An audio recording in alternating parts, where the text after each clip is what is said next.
অন্তর্বর্তীকালীন সরকার যতক্ষণ নিরপেক্ষ না হবে গণফোরাম এটাকে বয়কট করেছে। মানে কি আপনাদের অভিযোগটা কি, সেখানে কি হয়েছে? আমরা আজকে ঐক্যমত্য কমিশন এখানে যে বিষয়ের উপরে আলোচনায় ডেকেছি, আমরা গণফোরামের পক্ষ থেকে অন্তর্বর্তীকালীন সরকার আমাদেরকে যেভাবে আহ্বান করেছে, আমরা এই জুলাই অভ্যুত্থানের পরে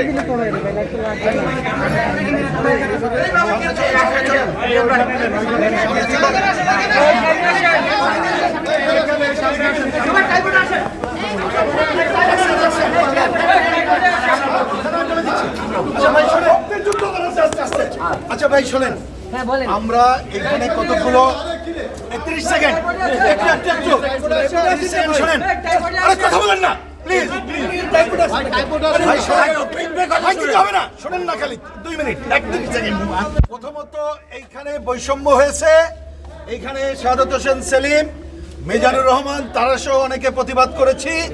আমরা পরে এইখানে ঐক্যমত্য কমিশন এটা নোটেট করেছেন। ওয়ালটন আবারও মিলিনিয়ার অফারে ওয়ালটন ফ্রিজ কিনে আপনিও হয়ে যেতে পারেন মিলিয়নিয়ার। মিলিনিয়ার ছড়াছড়ি দেশ জুড়ে, এটা শুধু ওয়ালটেনই পারে। আমরা বয়কট করতে চেয়েছি, যেহেতু ওনারা এটাকে নোট করেছেন, এই জন্য আমরা এখন যাচ্ছি।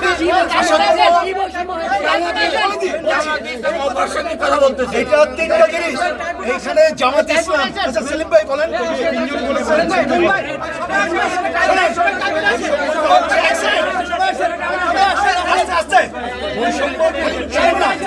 বৈষম্য হচ্ছে জামাত ইসলামের 3 জন বলেছে, আমাদের একজন বলতে গেলেও বাধাগ্রস্ত করেছে, তারা অনেক কথা বললেও বাধাগ্রস্ত করা হয় নাই।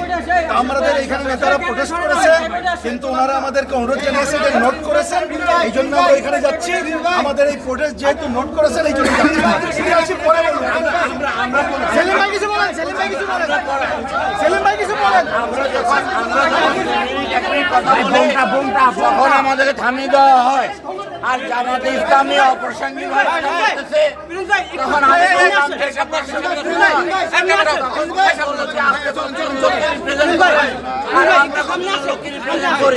আমি বললাম যে তাহলে এখানে প্রশ্ন আসতে পারে।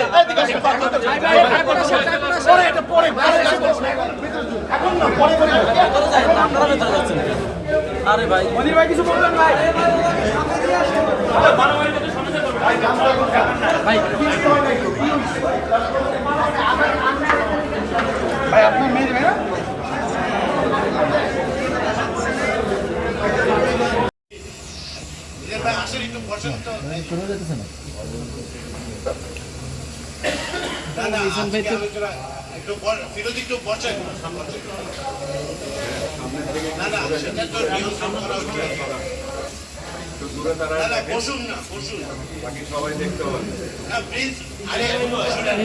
এই প্রিন্স সাহেবটা ধরেন।